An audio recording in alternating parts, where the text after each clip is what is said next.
Well, good morning, everyone. And once again, welcome to a Friday edition of Facebook Live, soon to be podcast. Can't wait to say hello to you. Hi, Rosa. Good morning to you. Nice to have you on. Rosalinda. Nice to have you. John. And Linda, I think. And Brenda, good morning. Our friend John from Elgin, Illinois. Bonnie, how are you? Brahim, how are you? Nick from our staff. Marilyn. And Maria. And Wendy. How are you, Wendy? Shelley. Good to have you on. Derek from Windsor. Good morning. Sharon from North Battleford, Saskatchewan. And Jerry from Nouveau Brunswick. Eric, good morning to you. Mike, hey, lots of guys on this morning. Darlene, Alicia, and Rachel. We appreciate you. Hey, Laura from Norfolk, Virginia. Hey, Yolande. Good morning. Judith. Rita. Good to have you on this morning. Jordan from Tennessee. Barbara. And Pam. Good to have you guys on. Bonjour, Jeanette. Fran from Tilsonburg.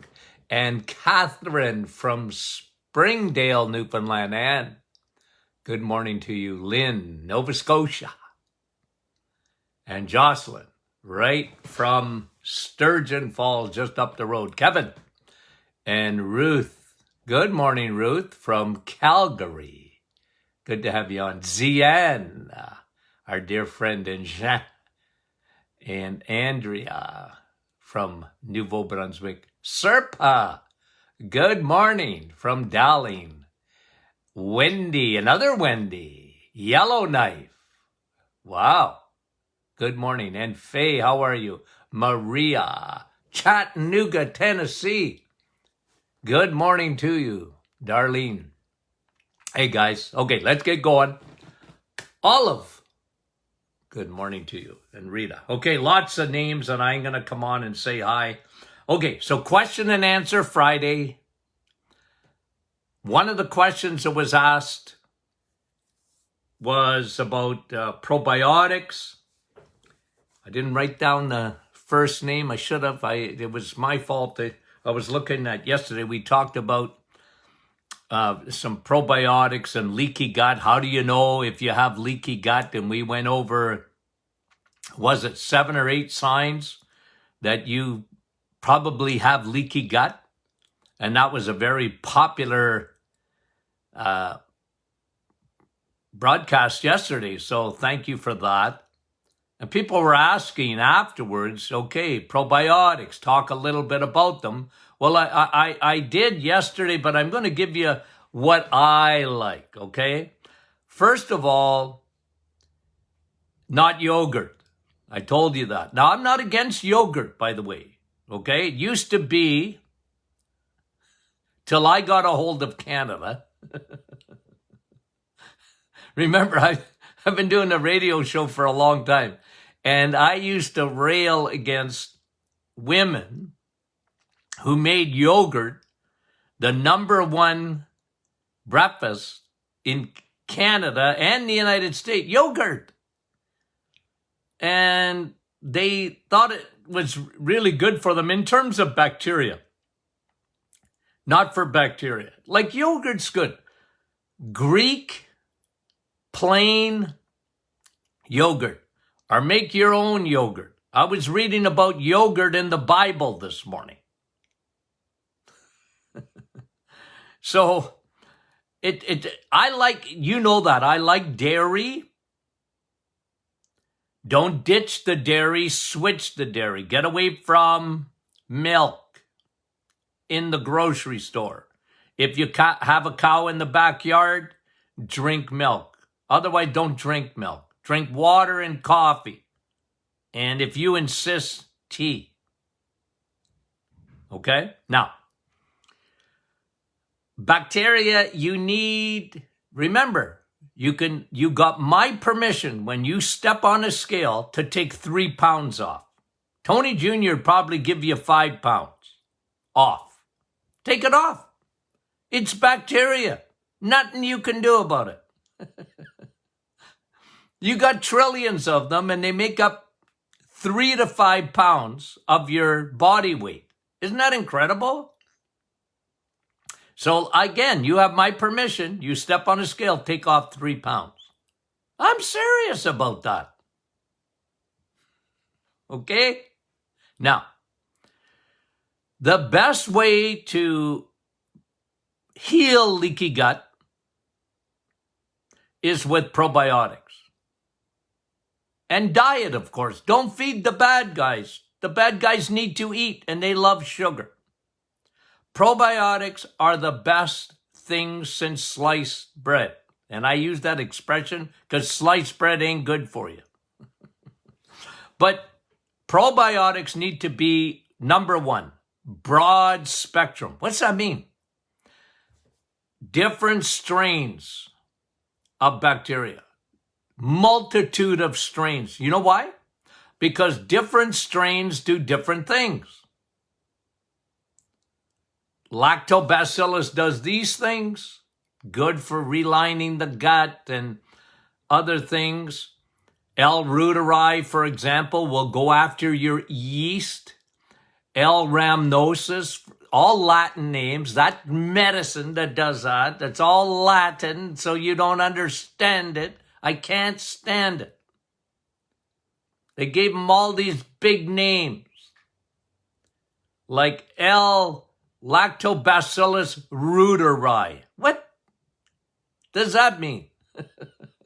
Well, I like different strains do different things, and I like broad spectrum. Some probiotics actually chelate things out of your body, like heavy metals. Some of them attack certain bacteria that don't belong in your body. Some of them attack your candida, your yeast. This is why everybody and their dog should be taking probiotics, in my opinion. The best are broad spectrum. 1. 2. Again, you can get dairy probiotics. The problem with dairy probiotics, you have to refrigerate them. And actually, they're much better, not even in the fridge. You better put them in the freezer. Okay, now you're traveling. Now you're losing potency pretty quickly. The nice thing about soil-based probiotics is that they last forever. You could take a blowtorch to them and you're not going to destroy the bacteria. And they're meant to get past your stomach acid and be distributed throughout your body, including your gut. You're replacing that bacteria. So that's what I like. And somebody asked yesterday again, and I should have wrote the name down, but I'm answering the question now. What about, Doc, prebiotics? Yeah, prebiotics are FOS, fructooligosaccharides. Again, big words. You find that in maple syrup. You'll find it in honey. You'll find it in fructooligosaccharides in, and again, non-pasteurized honey and that. And guys, you don't hear me talking about prebiotics too much. Ours, we put it right in our formula. But you know what's a good prebiotic that a lot of people don't realize? Omega-3. They always thought, these prebiotics, you need fiber for prebiotics. No, you don't. No, you don't. You have a good steak or fish, You got prebiotics in there. They feed your good bacteria like steak. It's fertilizer for them. They have a lot more children once you feed them. Okay? It's like fertilizer. You ever put fertilizer on your grass? That's what a prebiotic is. Okay? Like bananas are a prebiotic, but I don't want you to eat them. Because they're like eating, 39, 49 M&Ms? If you got trouble with blood sugar, don't eat that stuff. You don't need it. You can do it by eating steak. I've always said that. People had this idea, only the plant kingdom gives you prebiotics. Who told you that? Okay, so I answered the question on prebiotics, okay? And probiotics. And if you have more questions about that, don't hesitate. I want to give you as much information as I can. Louise asking, hey doc, what causes yawning? You doing that all day? You know what? Think about what that is. You're sucking for air. Nobody probably told you that, and I used to see that a fair amount because it was a question I used to ask on my questionnaire. If you became into clinic, are you yawning all the time? Usually you're low in B12. You're not carrying enough oxygen. B12. How do you get B12? Steak. Yep. Vitamin S. Now, get your numbers. You should be between 800 and 1200 at least with B12. Remember, the B12 tests are 100 years old.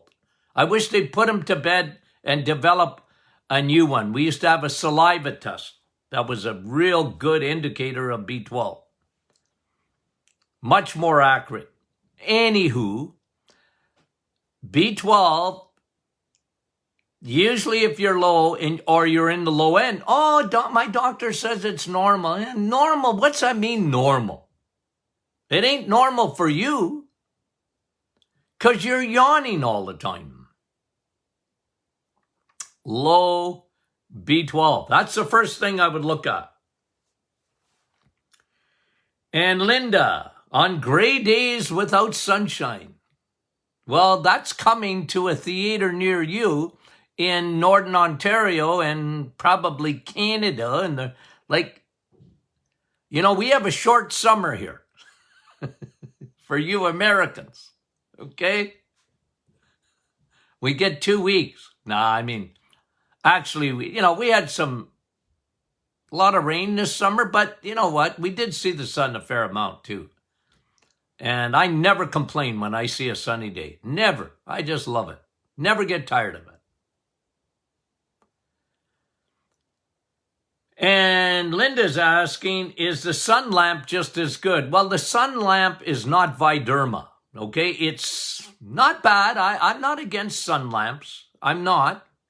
Okay, especially if you live in the winter time and you just, you're not going to see a lot of sun. I don't mind the sun lamp, but it's no replacement for what God has put up in the sky up there, the sun. Okay? So, no, but I got no problem with that because you're better off to get some of that. It'll help you to produce some melatonin. Remember, the sun is Viderma. You need that. Even if it's cold, the sun is still good because it'll help you to make melatonin through your eye gate.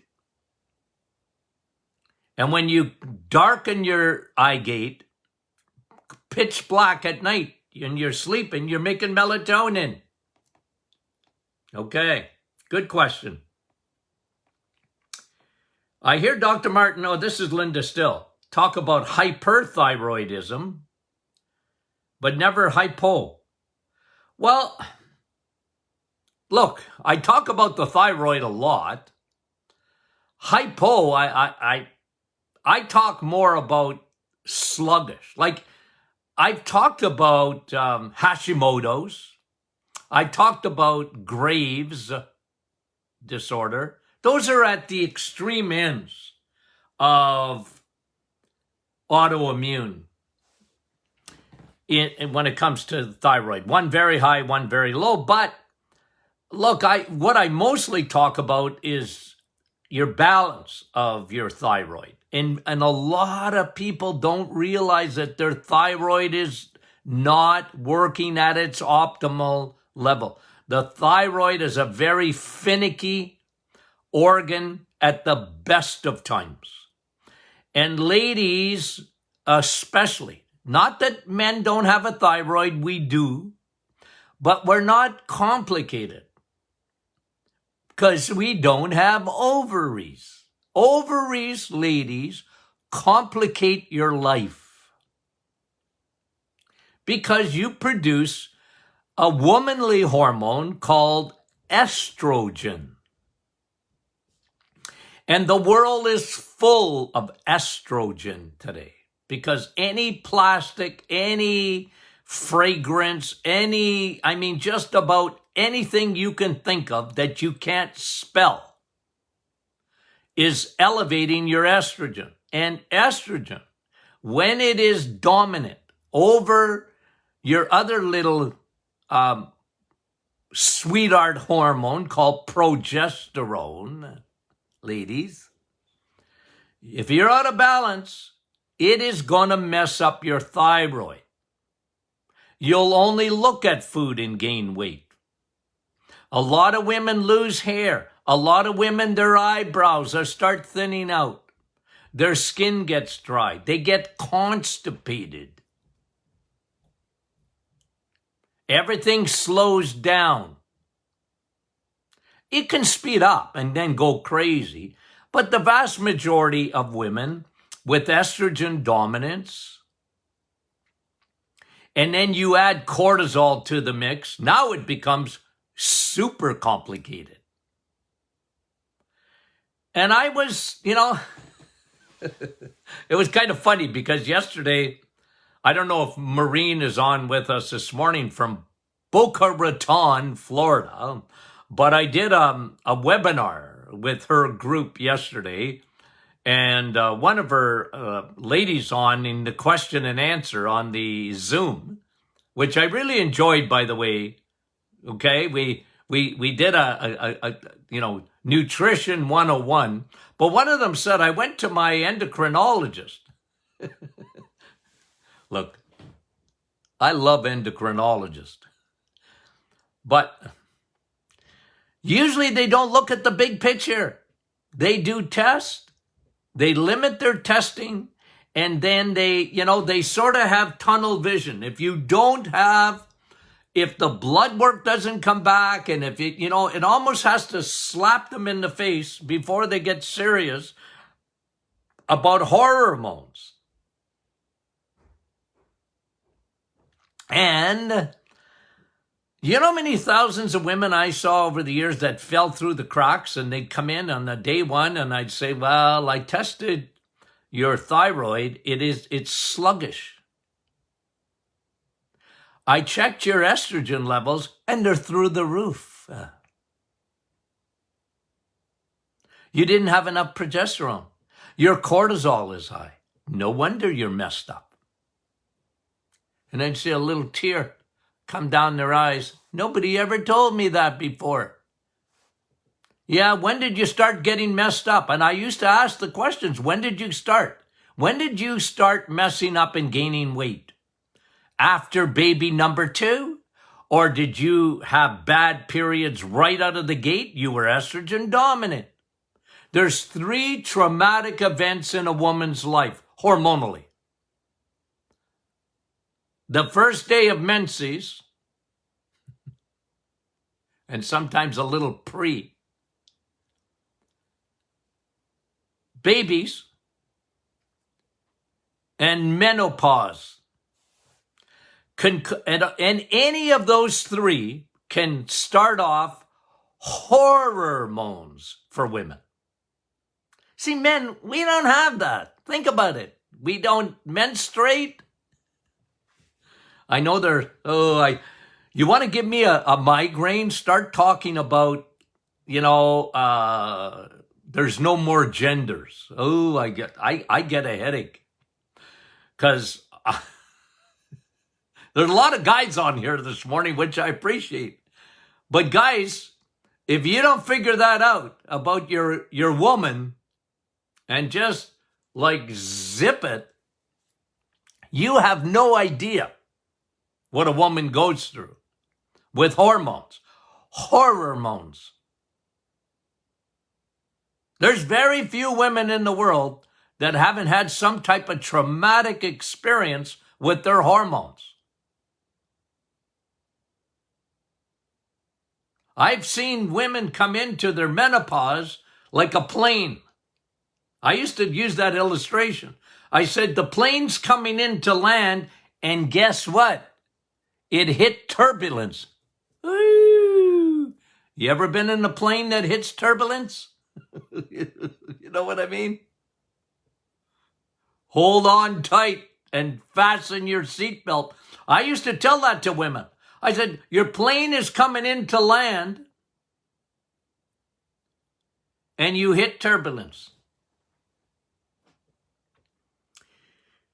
Oh, that's why I'm gaining weight, and that's why I don't feel good, and that's why I used to sleep, Doc, like a log, and now I don't sleep so much, and I'm getting hot flashes, and I'm sweating. I got to get up and change my nightgown in the middle of the night, and my hair is thinning out, and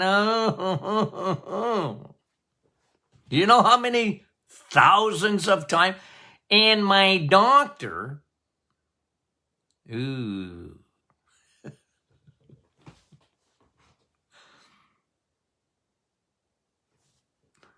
So, thanks for the question on the thyroid. Linda? Linda, are you the Linda? Listen, Linda. I am talking about the thyroid, okay?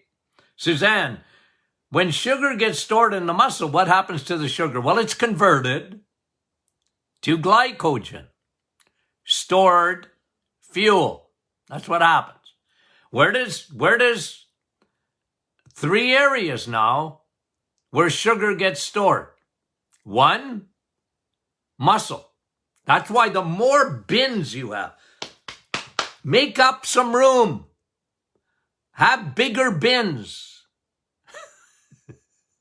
The more bins you have, the better it is. The more room you have to store glycogen in the muscle. Then it won't store it in the second spot, which is your liver, the Costco parking lot.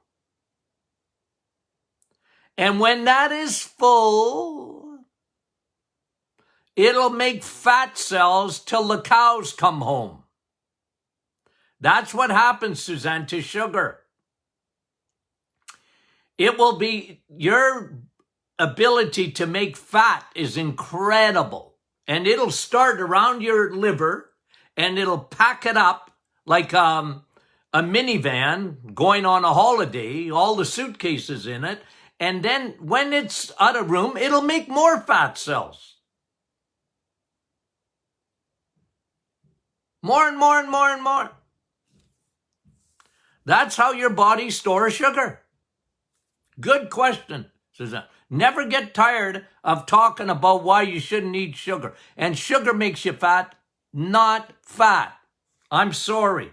Because Monica is asked, I didn't see a question, Monica, but she's saying this, okay? I think she just took this off Google, but I could be wrong. 1 out of 3 people have hyperlipidemia, which is elevated levels of cholesterol in the blood and elevated levels of fat in the blood. Well, I'm sorry, Monica. Look, I know it's confusing. I know it is.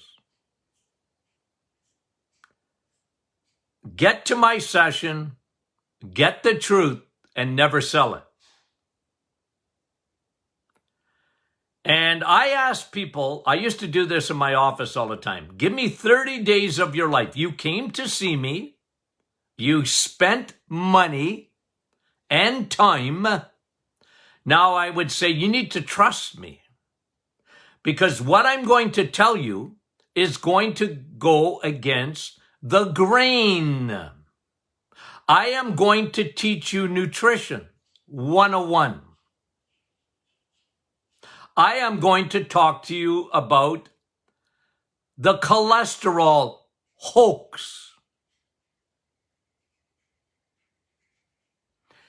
And don't worry about cholesterol. Worry about sugar that will get sent into your bloodstream, Monica, as triglycerides. In all due respect, and I mean that, I don't mind people challenging me. Because I'm 100%, not 99.9, 100% convinced. And I always use the example of what heart disease is higher than ever. Why is that? People eating more steak? No, they're eating less of it. People eating more eggs? No, they're eating less of it. People eating more bacon? They're eating less of it. It's not bacon. It's sugar. And sugar is going to elevate your triglycerides, your fat balls in your blood. That's hyperlipidemia, Monica. Hyperlipidemia is not cholesterol. As a matter of fact, you want high cholesterol, because cholesterol, in particular HDL, high density lipoprotein, will hitch their wagon to your triglycerides and take them back to the liver where they belong to be metabolized. That is biochemistry 101, Monica. I don't mind repeating. Rinse and repeat. Rinse and repeat. That's me.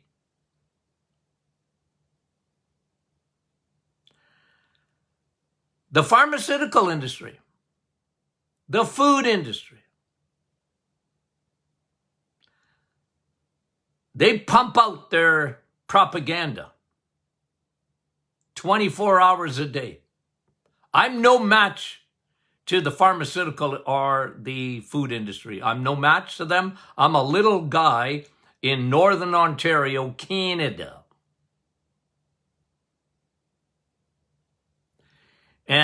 But I try and make dents by giving people the truth.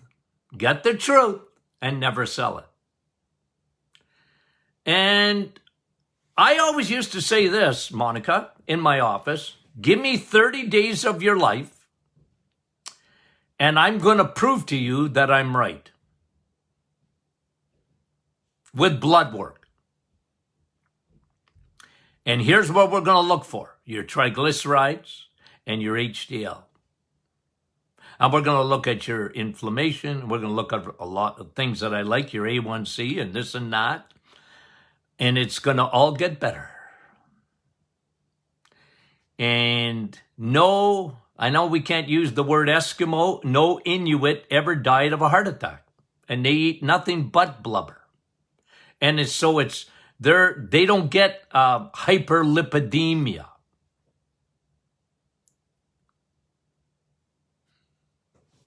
Because lipidemia is really not cholesterol at all.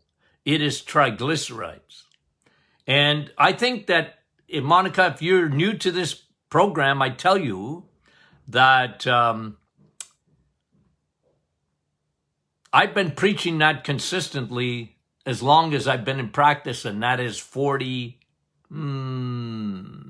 was in practice 46 years. And now out of practice for a couple of years. Not quite 2 yet. Okay, Abe, can you have cortisol resistance and not gain weight? Well, if your stress levels are out of control, Abe, it doesn't necessarily mean that you're, you have cortisol resistance. Like, I have to think about that. I haven't really thought about like resisting cortisol. You resist insulin. You resist a lot of other hormones like leptin resistance. I get that cortisol resistance, and your body gets used to it and you need even more. I don't know. As far as you being in good shape, good for you, as far as you know, right? But your stress gets out of control, and what that does, Abe, okay, you might not see it, but stress, remember what it does. It takes inflammation, the silent killer that destroys your blood vessels. And inflammation is a big factor in cancer.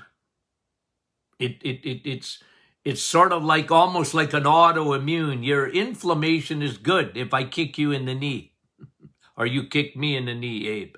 You want inflammation because you're bringing extra protein and extra enzymes and extra blood supply to the knee. But you don't want that to stay there. Otherwise, it'll start destroying normal tissue. And it's very silent. Inflammation is silent. That's why I love the CRP test, C-reactive protein. Get that test done. And you should, Abe. Because then you'll know whether you have inflammation and you need to get that stress down. Because stress just pours gasoline on inflammation. And watch your diet, because that has a big effect on cortisol too. And how much vitamin D for a 5-year-old? Well, look, vitamin D in a way gets a bad rap because people are scared of it. One thing, like you ever see stuff that sort of sticks like glue? Well, one of them is cholesterol. The other one is butter. It gets you fat. Eggs and cholesterol in eggs. Yeah, there's only cholesterol in the animal kingdom. Of course there's cholesterol. But you know what I mean? Where you say something long enough and it sticks like glue. And people get it in their craw and you can't change it. Right? So here's what came out of vitamin D. 2 things came out of vitamin D since the 1950s. One, it's fat soluble. Yeah, okay. What's that mean? A, D, E, the other E, K, ADEC. Those are fat soluble vitamins. So what? What's that mean? Oh, you can get toxic. I know, but like I always say, and the waiting rooms are not full. Go to the hospital today. Go into the emergency department. Call your doctor. Ask if you can sit in.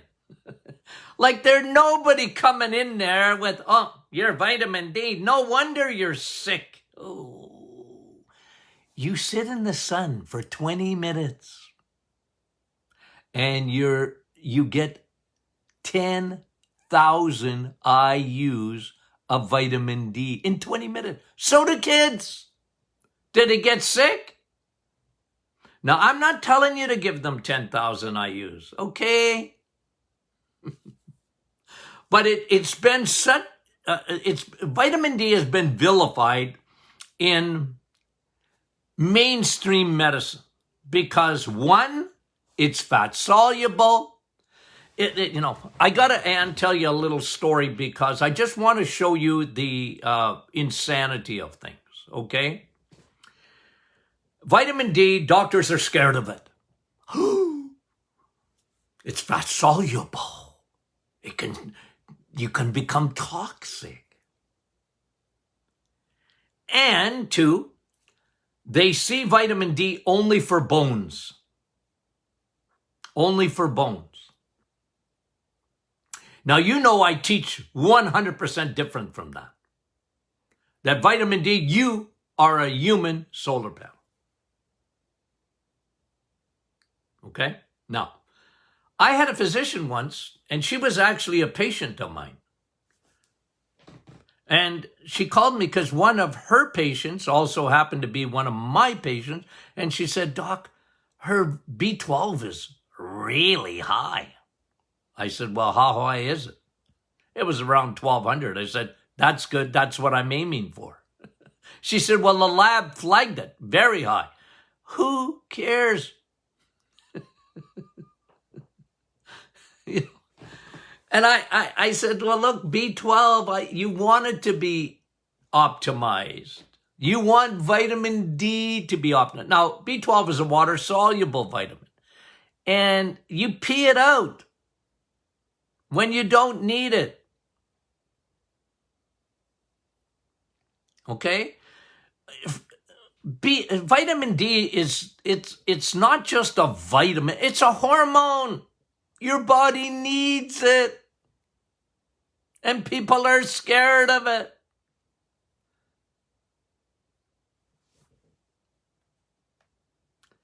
I'm not telling you what to give a 5-year-old, okay? I'm not supposed to. Because I don't know your 5-year-old or whatever. I'll tell you what I take every day of vitamin D. Okay? I take 10,000 IUs. And I'm starting now. Because in the summer, I'm out in the sun quite a bit. And my vitamin D levels are excellent. I keep them optimized. If you can get a test of vitamin D, please do it. That is one of the most important tests you'll ever get done. So is B12. Make sure you get it done. L, what causes burning, tingling, numbness in the feet? Well, usually it's called neuropathy. And diabetics are the worst for that. If it's both feet, it's not your spine. You got a circulation problem. You got a nerve problem. Check your B12 levels. Check your glucose. Check your A1C. And get off the stinking carbs. And a lot of times your B12 is low. Because you got very low levels of nitric oxide. And I love to give B12 with Navitol for neuropathy. Corey, what do I think of peptides for healing? Like peptides are just small amino acids. And I like amino acids. Like for healing, I like collagen peptides. I'm a big guy on collagen. It's my favorite protein. But as far as the peptides, that became really big in especially weightlifting and this and that to elevate the growth hormone. But can I be honest with you? I find vitamin D to be better than peptides for growth hormone. Yeah. The sun, Viderma. One of the best things you can do for growth hormone and healing is sleep at night. Sun in the day, sleep at night. Sun in the day, dark at night, melatonin, sleep, repair, growth hormone. And even intermittent fasting. Don't eat at night, Corey. Don't eat at night. Because that really helps. I don't care. I like fasting without fasting.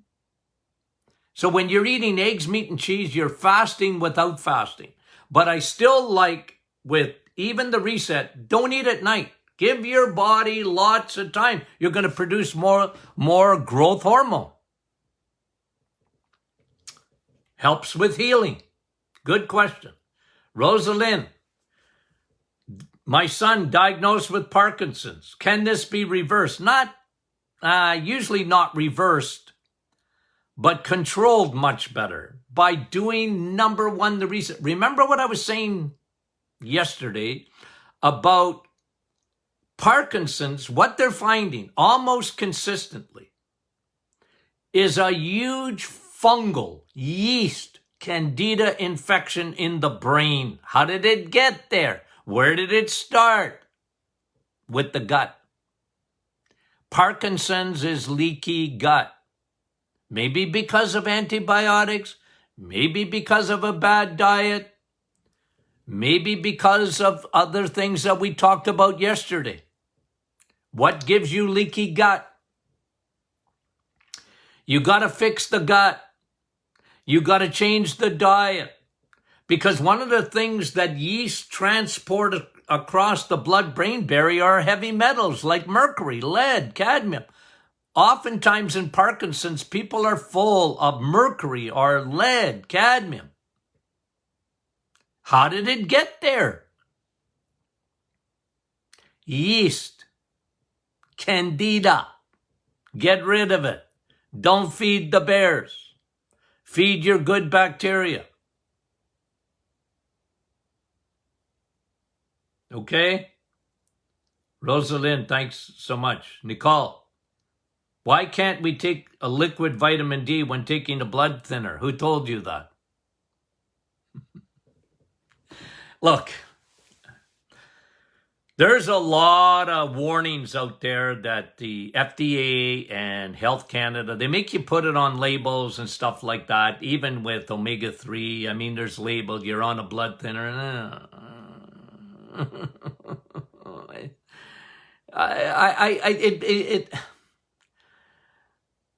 If the FDA could, and I mean this, if Health Canada could, and I mean this too, they would get rid of all supplements. They would.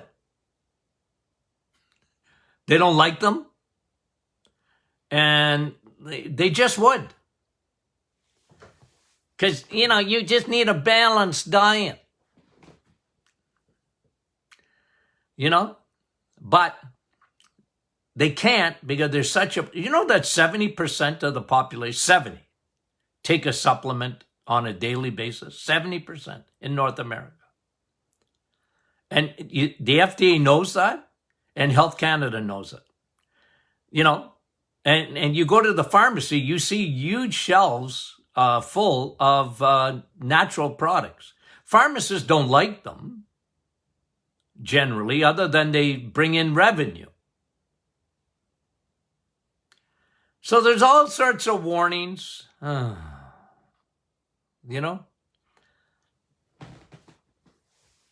Like I've never seen vitamin D ever give someone, I mean it, a side effect. Like, is anybody allergic to vitamin D? Then you don't belong on this planet if you're allergic to vitamin D. You need to go with Elon Musk and go live somewhere else. You need the sun, Viderma. That's why I talk about it all the time. You're a human solar panel. Everybody is. Your brain needs vitamin D. Your heart needs vitamin D. Your gut needs vitamin D. Your bones need vitamin D. Your blood needs vitamin D. Your immune system doesn't work without vitamin D. I don't know. Like it.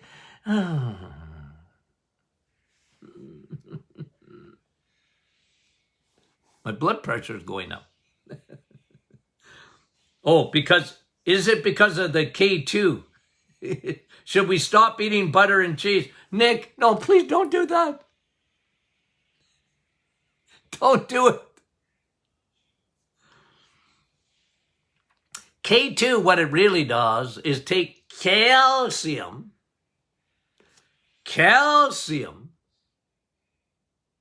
out of your bloodstream and puts it where it belongs. And MK7 that we put in our vitamin D is completely safe, and people don't get enough of vitamin K2. It's the Rodney Dangerfield of vitamins. Don't ever stop eating vitamin K2 in butter and cheese. Cheese curds are the highest source of K2. I love vitamin K2. I really do. And the one you would fear more is K1 for clotting. Salad. Chicken and salad. That's the one you should fear. even then. Come on. Okay. Mary, what supplements would be beneficial for my atrophied pancreas? Well, the best supplement would be for your food. If your pancreas is atrophied, then please do not eat carbs. And secondly, the supplement would be digestive enzymes, because your pancreas not only secretes insulin, but it releases a lot of pancreatic enzymes like lipase, protease. Okay? Amylase. Those are all pancreatic enzymes, and if you're atrophied, then you need a digestive enzyme. Don't leave home without it. Like every meal, you need to take digestive enzymes. Okay, Mary Ellen. Last question. Recently went to ER and blood work showed acid in my blood. Well, you know what, Mary Ellen? Look, there's only 2 acids you're going to get in your blood. Okay? And I don't know which one he said, but I got a good idea. If he didn't keep you in the hospital, then I think you had uric acid in your blood. I'm going to do a whole teaching again on uric acid, because it's just not gout. I would think when they did your blood work, your uric acid was elevated, and probably you didn't even have gout. And that happens. One thing I know for sure, if your uric acid is high, your insulin resistance is high. The other one, the acid in the blood, would be ketoacidosis. Very dangerous. Shut your kidneys down. You're going to die if you don't fix it. So I don't think it was that, Mary Ellen. Okay? I think it was uric acid they were talking about. You had high levels of uric acid. Change your diet. Get on the reset. You don't have to have gout to have high levels of uric acid. But it's part of metabolic syndrome. I put it there. There's not many people that do, but I do. I think that's what they're talking about. It couldn't have been, I don't think, your pH of your blood. Because, you see, your pH of your blood is always within a very tight, unless it's ketoacidosis, which is very dangerous. Very dangerous. Your body's breaking down. It's eating itself. That's not good. Diabetics can get into ketoacidosis. It's deadly. Okay? And some people with infections, they get sepsis and they can go into ketoacidosis. Dangerous. Body is shutting down. So I don't think it was that, Mary Ellen. I think it was uric acid. Maybe you can let me know. Okay? Guys, thank you. You're the best. I don't tell you that enough. You're the best. We got the best audience in the podcast world. We're often told that. One of the reasons that Facebook likes us, guys, is because of this interaction we're having and your comments, and that they love that. Our podcasts are the same way. The reviews on it are incredible. We thank you for that. Okay? If you're not hooked up to the Doctors In podcast, hook yourself up on your smartphone. Don't ask me how to do it. Just do it. No, I listen to podcasts all the time. Okay?